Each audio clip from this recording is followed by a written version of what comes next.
اعوذ باللہ من الشیطان الرجیم بسم اللہ الرحمن الرحیم السلام علیکم ورحمۃ اللہ وبرکاتہ۔ میں امید کرتی ہوں کہ آپ سب خیر و عافیت سے ہوں گے۔ میری دعا ہے کہ اللہ پاک آپ سب کو خیر و عافیت سے رکھیں، آمین۔ ناظرین، آج ایک بھائی کا سوال ہے کہ کیا ہم کونڈم پہن کر دبر میں جمع کر سکتے ہیں؟ تو میرے بھائی، یہ سوال کیوں آیا؟ کیونکہ یہ ایک غلط فہمی کا نتیجہ ہے۔ پہلے میں اسے کلیئر کرتی ہوں۔ غلط فہمی کیا ہے؟ وہ یہ کہ اگر شوہر بیوی کی شرمگاہ میں داخل ہوگا تو اس سے بچے کی پیدائش عمل میں آئے گی، کیونکہ شرمگاہ میں منی جاتا ہے، اسپرم جاتا ہے، جس سے بچے کی پیدائش ہوتی ہے، تو وہاں دخل جائز ہے۔ دبر میں اس لیے نہیں کیونکہ دبر کے اندر اگر منی جاتا ہے، اس کا اسپرم جاتا ہے تو اس سے بچہ پیدا نہیں ہوگا۔ لہٰذا میں اگر کونڈم یوز کرتا ہوں اور پیچھے سے داخل ہوتا ہوں تو کیا یہ درست ہے؟ مطلب منی تو اندر نہیں جا رہا، باہر ہی نکل رہا ہے کونڈم کے ذریعے۔ تو میرے بھائی، اس بات کو سمجھیے کہ آپ اینل سیکس کونڈم اور وداؤٹ کونڈم کسی بھی حال میں نہیں کر سکتے۔ یہ بات واضح ہونا چاہیے۔ اینل سیکس، دبر میں دخل، پخانے کی جگہ سے داخل ہونا، مرد کا چاہے کونڈم ہو یا وداؤٹ کونڈم ہو، شریعتاً دونوں ہی غلط ہے، دونوں ہی جائز نہیں ہے، دونوں ہی حرام ہے۔ دونوں کا اتنا ہی گناہ ہے جتنا کہ بغیر کونڈم کے کرنے کا۔ لہٰذا اینل سیکس کے بارے میں خواب و خیال میں بھی مت سوچیے۔ اسلام میں بالکل اس کی ممانعت ہے، سخت ترین جرم ہے۔ نبی پاک صلی اللہ علیہ وآلہ وسلم پر اتری وحی کا منکر ہے وہ شخص۔ لہٰذا اللہ پاک سے توبہ کریں۔ کسی نے اگر کونڈم یا وداؤٹ کونڈم بھی کیا ہو تو یہ بات یاد رکھ لیجئے کہ اس کونڈم کا کوئی لینا دینا نہیں ہے۔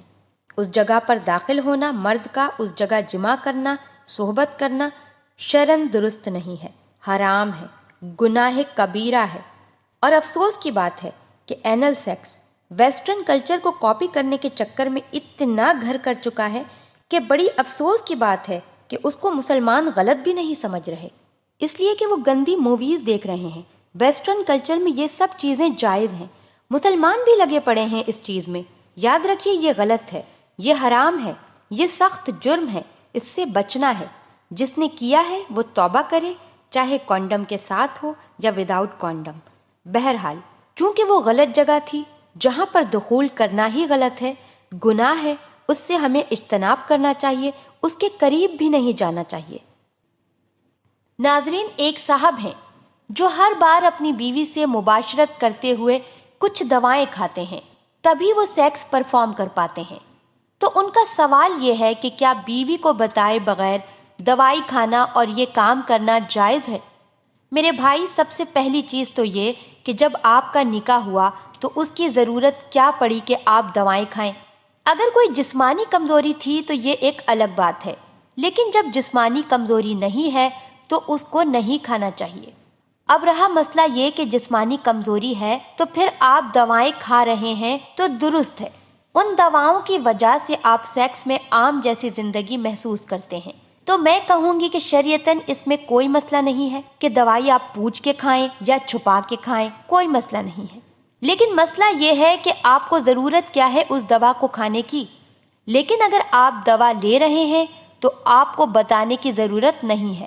میرے بھائی، میں صرف یہ کہوں گی کہ کچھ دوائیں ایسی ہوتی ہیں جس کے سائیڈ ایفیکٹس ہوتے ہیں، اسی لیے میں بس اتنا کہنا چاہوں گی کہ ایسی دواؤں کا استعمال نہ کیا جائے جس کے سائیڈ ایفیکٹس ہوں۔